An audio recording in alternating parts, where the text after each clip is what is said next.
Chapter चल रहा है उसमें अपने लगभग सारे टॉपिक हो चुके हैं और इलस्ट्रेशन अपने लगभग कंप्लीट हो चुके हैं। अब इसके न्यूमेरिकल जो क्वेश्चन है वो हम कर लेते हैं। टॉपिक अपने कोई नहीं बचा इसका। तो न्यूमेरिकल जो क्वेश्चन है इसका आंकिक प्रश्न है। सबसे पहले इसका पहला प्रश्न जो है आपके पेज नंबर 25 पर जो दे रखा है, पहला क्वेश्चन, इसमें 3 पार्टनर है, राम, मोहन और सोहन। इनकी पूंजी दे रखी है 1 जनवरी को 40,000, 60,000 और 1 लाख रुपये।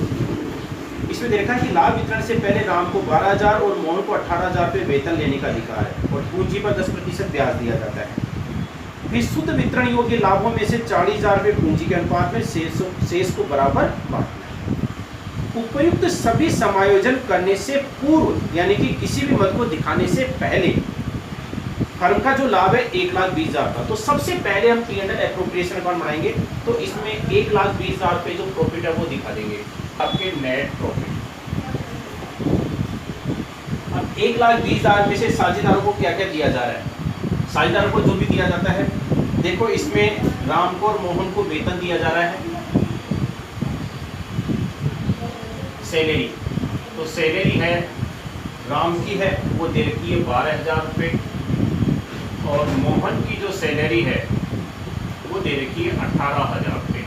टोटल है आपके कितना हो गया? 30,000 रुपये। ये सब किसमें से दिया जा रहा है? 1,20,000 में से। तो 1,20,000 में से तो हमने ये तो वेतन दे दिया। इसके बाद में है पूंजी पर ब्याज।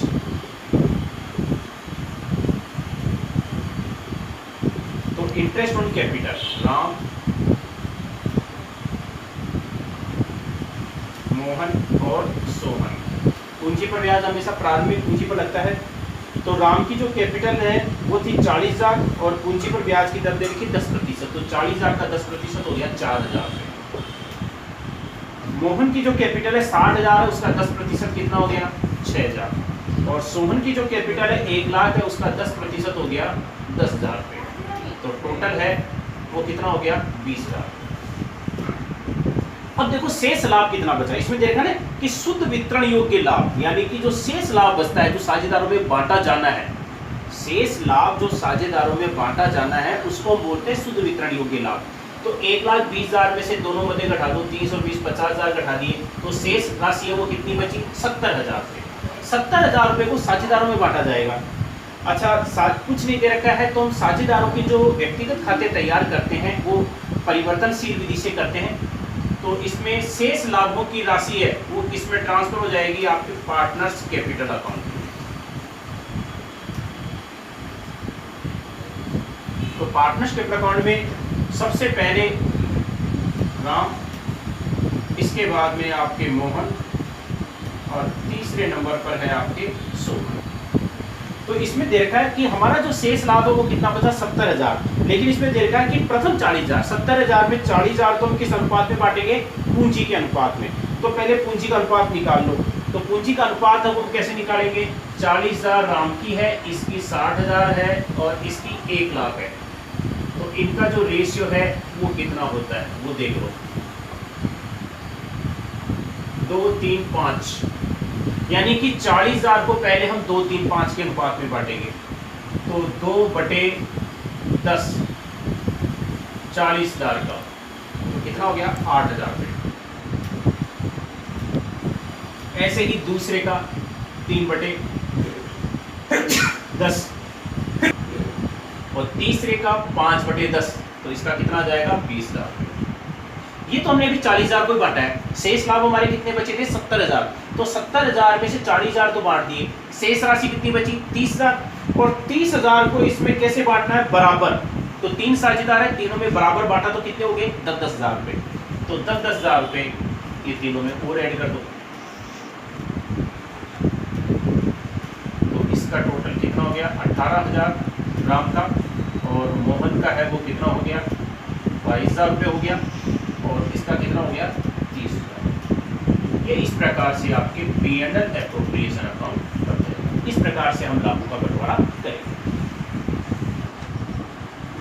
देखो हमने P&L एप्रोप्रिएशन अकाउंट बना लिया। अब हम बनाएंगे पार्टनर्स कैपिटल अकाउंट परिवर्तनशील विधि से, जिसमें हम एक ही खाता बनाएंगे, पार्टनर्स कैपिटल अकाउंट। सबसे पहले इसमें पूंजी का प्रारंभिक शेष वाई बैलेंस BD।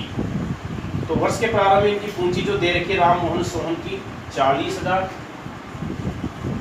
60,000 और 1,00,000 रुपए, ये कैपिटल आ गई। साझेदारों को जो भी प्राप्त होता है वो सब हम CR साइड में दिखाएंगे। तो साझेदारों को देखो क्या क्या प्राप्त हो रहा है। सैलरी जो है राम की वो कितनी थी, 12,000 रुपये, और दूसरी जो सैलरी है मोहन की 18,000 रुपये। ठीक है, ये तो होगी दोनों की सैलरी। इसके बाद में है पूंजी पर ब्याज, जो भी प्राप्त होता है वो सब CR साइड में दिखाते हैं। इंटरेस्ट ऑन कैपिटल, तो इसका 4,000 रुपये आया था, 6,000 रुपये इस पूंजी पर लगाया जो, और इसका आया 10,000 रुपये, ये आ गया पूंजी पर ब्याज। और ये पूंजी पर ब्याज और वेतन को दिखाने के बाद में जो शेष लाभों का हमने बंटवारा किया था P&L एप्रोप्रिएशन में, वो राशि भी हम दिखाएंगे। उसको हम किस नाम से दिखाएंगे, P&L एप्रोप्रिएशन के नाम से, क्योंकि जिस खाते से राशि ट्रांसफर होती है उसी का नाम लिखते हैं। तो उसमें जो है राम का जो शेयर है वो इसमें कितना आया था, 18,000 रुपये, और मोहन का आया था 22,000 रुपये, और इसका आया था 30,000 रुपये, जो 70,000 रुपये हमने बांटा था। ठीक है, अब DR साइड में हम क्या दिखाते हैं, DR साइड में दिखाते हैं हम आहरण और आहरण पर ब्याज। तो देखो इसमें प्रश्न में देखो इनके आहरण और आहरण पर ब्याज है क्या, इसमें देखो आहरण की जो राशि है इसमें कुछ भी नहीं दे रखी है। जब कुछ नहीं दे रखा है तो CR साइड का जो टोटल है ये लगा लेंगे, ये जो टोटल आएगा यही इनकी पूंजी का अंतिम शेष आ जाएगा टू बैलेंस CD। पूंजी का अंतिम शेष होता है वो बैलेंस CD के नाम से दिखाते हैं। तो इसका जो टोटल है वो देखो आपके कितना आ रहा है,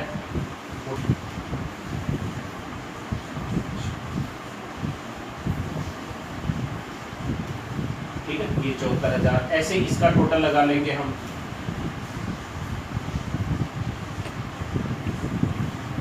एक 1,06,000, और इसका टोटल लगा लो 1,40,000।